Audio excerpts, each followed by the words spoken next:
Hey, AP Psych. Sorry, I can't talk right now. Welcome to my final screencast for Unit 9 and for all the AP Psych curriculum units. This is part 2 of Unit 9 Social Psychology, and we're going to move away from the big three theorists talked about Solomon Asch, Stanley Milgram, and Philip Zimbardo. And we're going to kind of move to some other social psych related stuff, such as the importance of groups, in groups, out groups, peers, cliques, all that stuff. And obviously, the in group is the group you are in. The out group is everyone else. All right. So obviously, our society is very cliquish, and it's important we have groups so we can bond with other people who share similar things in their lives. But that could also cause problem, as you know, because you can get in-group bias. You can get egocentrism. You can get an overconfidence about how important your group is, and you favor your group. And that sometimes leads to the poor treatment of other groups. So this in-group bias can be seen in such aspects of scapegoat theory, blaming groups for something. It's a prejudice to blame a group as an outlet of anger for something that's really not their fault. Happens all the time. All right, the just world phenomenon tendency for the people to believe the world is just and people get what they deserve and deserve what they get. All right, so just some terms there in social psych.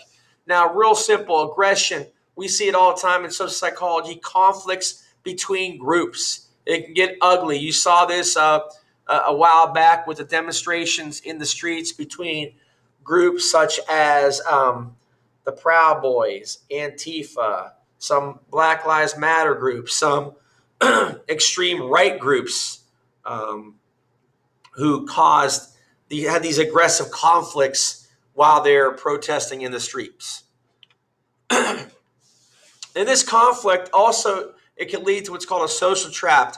Well, these conflicting parties pursuing their own goals and self-interest have the trap and become caught up in mutually destructive behaviors such as breaking windows, smashing buildings up, lighting stuff on fire. It's very unfortunate, but it happens when we have conflicts between different groups.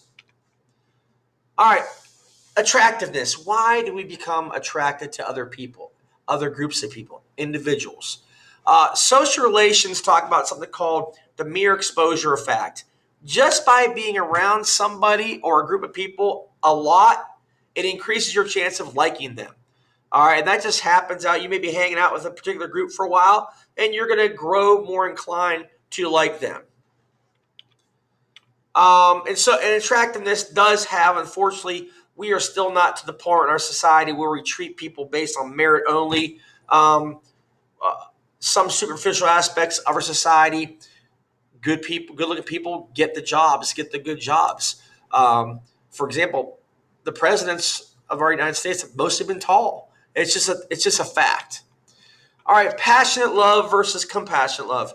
Passionate love is that first spurred interest in another individual, intense absorption. I mean, you see no wrong in that person. It's usually at the beginning of a love relationship.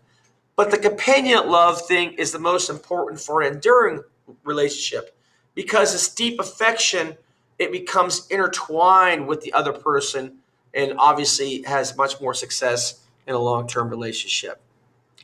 Equity, self-disclosure, and altruism, all social psych terms that are in your vocabulary. You can check those out with the vocabulary words we have. Kitty Genovese, the bystander effect. Sometimes you're driving and you see an accident happen. You look, you're like, oh, well, I'm going to go somewhere. There is lots of people over there. They'll stop and see how the person is. The bystander effect is a tendency for a given bystander to be less likely to help somebody if bystanders are present. You just keep on rolling. Oh, they got this. All right. Unfortunately, it's very extreme here, and sometimes people don't get the help they need because of the bystander effect. Kitty Genovese was a young lady in New York who was murdered. She was stabbed like 15 times. People turned lights. They were looking, and everyone saw the other people, and they just let this poor girl get murdered. All right. So the bystander effect is real. All right. Social exchange theory, a theory of social behavior, is an exchange process. The aim is which to maximize the benefit and minimize the cost. Another term, reciprocity norm, the expectation we should return help, not harm those who have helped us. Well, no kidding. Social responsibility norm.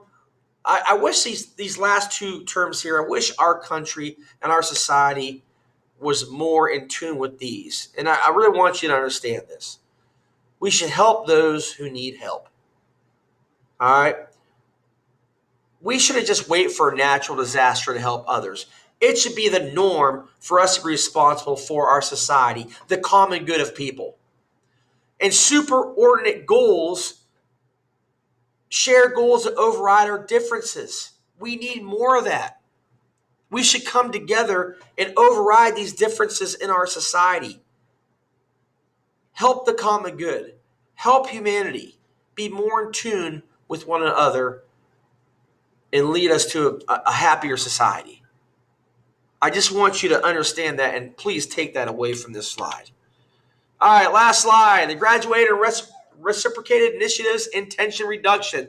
GRIT strategy, used in foreign and diplomacy to de-escalate international tensions. We have conflicts with China and Russia, and this is used all the time when we try and use mutual interests and try and do small things to help work with those other countries. It opens the door for reciprocation and hopefully a better foreign policy. And guess what? That is the last of part 2 for Unit 9 Social Psych. And that's a wrap. Mr. Gallagher, I'm out.